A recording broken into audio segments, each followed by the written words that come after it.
जय हिंद दोस्तों। स्वागत है आप सभी का study with M SPP channel पर। दोस्तों, डेली करंट अफेयर्स का डोज शुरू करते हैं। तो आज 18 फरवरी है। लक्ष्य डेट जरूर याद रखिए आप। लक्ष्य डेट को ध्यान में रखकर अपनी पढ़ाई को धार दीजिए, ठीक है, जिससे आपकी तैयारी पुख्ता हो सके। क्योंकि आप लक्ष्य को अगर सामने रखेंगे तो आप बेहतर तरीके से परफॉर्म कर सकते हैं, बेहतर तरीके से चीज़ों को ऑर्गेनाइज कर सकते हैं, ठीक है। ये सभी परीक्षाओं के लिए महत्वपूर्ण है। जो भी आगामी परीक्षाएं हैं, चाहे वो UPSC, UPPSC, UP triple SC, BPSC या यूकेपीएससी, कोई भी परीक्षा हो, ठीक है, जिसमें करंट अफेयर्स पूछा जाता है, उन सभी परीक्षाओं के लिए ये महत्वपूर्ण है, ठीक है। एक चीज़ आपको जानकारी देना चाहूँगा। मोटिवेशनल स्टोरीज देखने के लिए एक चैनल का लिंक जो है डिस्क्रिप्शन बॉक्स में मैं दूंगा। आप उसमें जाइए और मोटिवेशनल स्टोरीज़ देखिए, आपको बहुत फ़ायदा होगा, ठीक है। उससे आपको बहुत फ़ायदा मिलेगा मोटिवेशनल स्टोरीज़ देखने से। चलिए शुरू करते हैं इस करंट अफेयर्स का डेली का जो डोज है, ठीक है। एक चीज़ और कहना चाहूँगा। अगर आप इस चैनल पर नए हैं तो प्लीज़ आप इसको सब्सक्राइब कर लीजिए और बेल आइकन को प्रेस कर लीजिए, ठीक है, ताकि वीडियो का नोटिफिकेशन आपको मिलता रहे। तो चलिए शुरू करते हैं। देखिए, कृषि इन्फिनिटी कार्यक्रम, ये क्या है? ये इस तरीके के प्रोग्राम ध्यान रखना, आप पूछा जाता है। ये कृषि इन्फिनिटी प्रोग्राम किसके द्वारा शुरू किया गया है? तो ये यस बैंक के द्वारा शुरू किया गया है। ये खाद्य एवं कृषि पारिस्थितिकी तंत्र के हेतु डिजिटल वित्तीय सॉल्यूशंस के लिए, ठीक है, ध्यान रखिएगा इसको। किसके द्वारा? यस बैंक के द्वारा। भारत में सबसे बड़ी कुश्ती अकादमी कहाँ खोली जाएगी? ये कुश्ती अकादमी जो है दिल्ली में खुलेगी, किशनगंज में।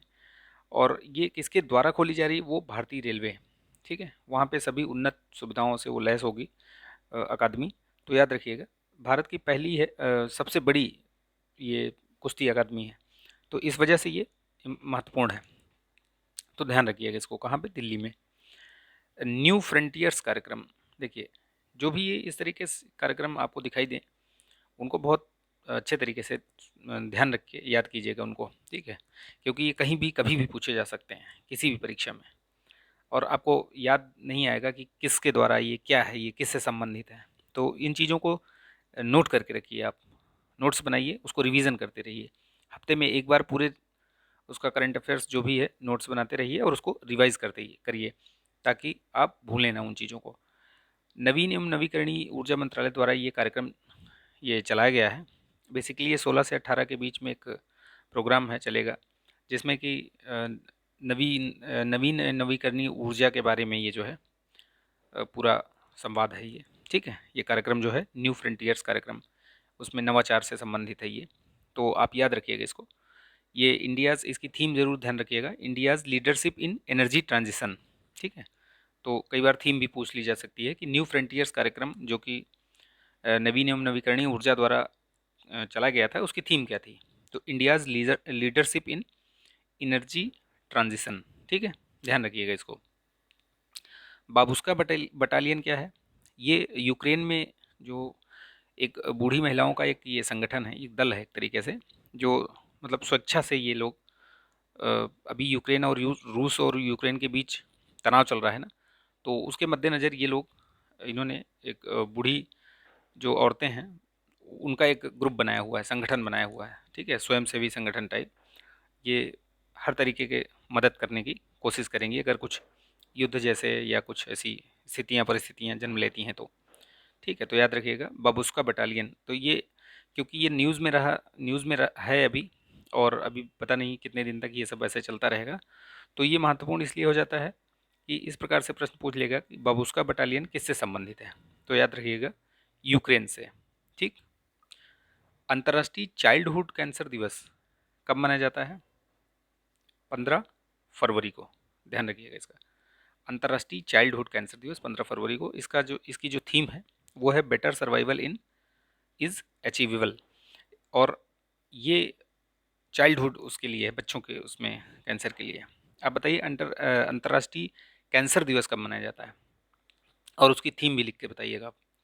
ये मैंने अभी कवर किया था, ठीक है, फरवरी के माह में ही कवर किया था इसको मैंने करंट अफेयर्स में। थल सेना का उप प्रमुख किसे नियुक्त किया गया है? तो ये लेफ्टिनेंट जनरल मनोज पांडे को नियुक्त किया गया है।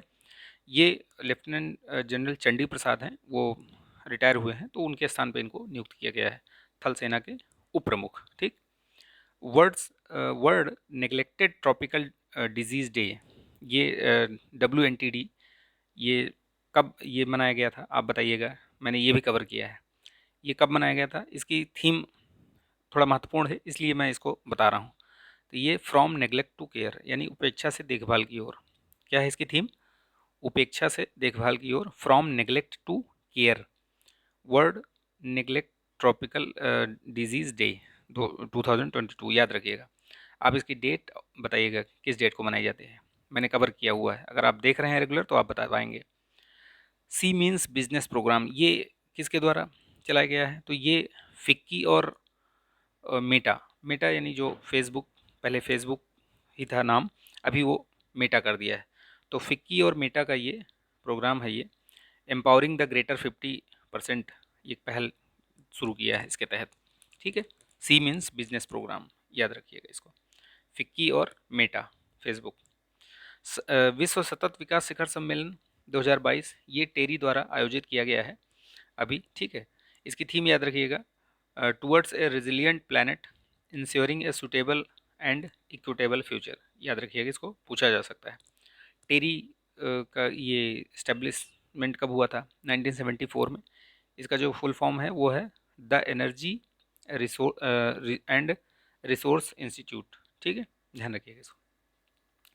नई डिजिटल रणनीति 2022 से 2025 UNDP द्वारा ये जारी की गई है, नई डिजिटल रणनीति। ये क्यों जारी की गई है? SDG लक्ष्यों को प्राप्त करने के लिए उसमें सहायता प्राप्त मतलब होगी इससे। क्या क्या चीज़ें? जैसे असमानता, समावेशिता और जलवायु परिवर्तन में ये उससे निपटना। ठीक है, तो इन सब में डिजिटल प्रौद्योगिकी को कैसे इस्तेमाल किया जाए, उन सब चीज़ों को लेकर के एक डिजिटल रणनीति जो है ये बनाई गई है। ठीक है, तो ध्यान रखिएगा इसको। किसके द्वारा? UNDP के द्वारा। UNDP का जो मुख्यालय कहाँ पे है? ये है न्यूयॉर्क में। संयुक्त राष्ट्र विकास कार्यक्रम, एक महत्वपूर्ण इंडेक्स इसके द्वारा द्वारा जारी किया जाता है। अगर आपको याद है तो बताइए आप कमेंट करके। ठीक है, इंडेक्स UNDP द्वारा महत्वपूर्ण इंडेक्स है। फिनटेक ओपन हैकेथॉन, ये hackathon NITI Aayog plus phone पे, ये दोनों के कोलेजन से शुरू किया गया है।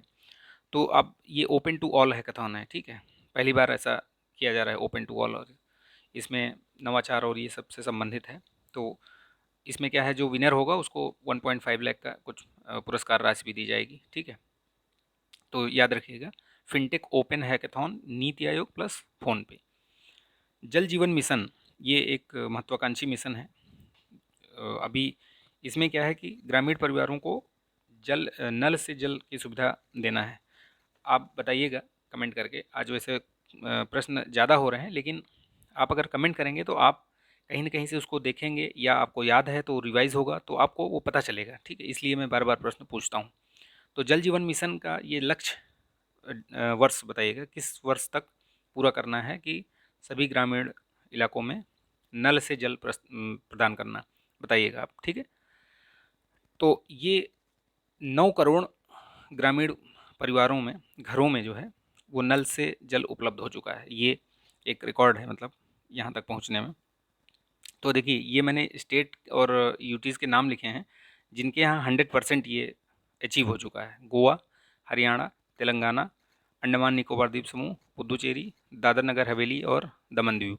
तो ये ऐसे राज्य और यूटीज़ हैं जिनके पास प्रत्येक घर में नल से जल उपलब्ध है। ठीक है, 100%। होयसल का पवित्र पहनावा, ये एक टाइप का ये पहनावा है, होयसल। तो ये क्या है, अभी चर्चा में इसलिए रहा कि यूनेस्को के विश्व विरासत सूची के लिए इसको नामित किया गया है। शामिल नहीं हुआ है, बट नॉमिनेशन हुआ है इसका। तो याद रखिएगा, होयसल का पवित्र पहनावा।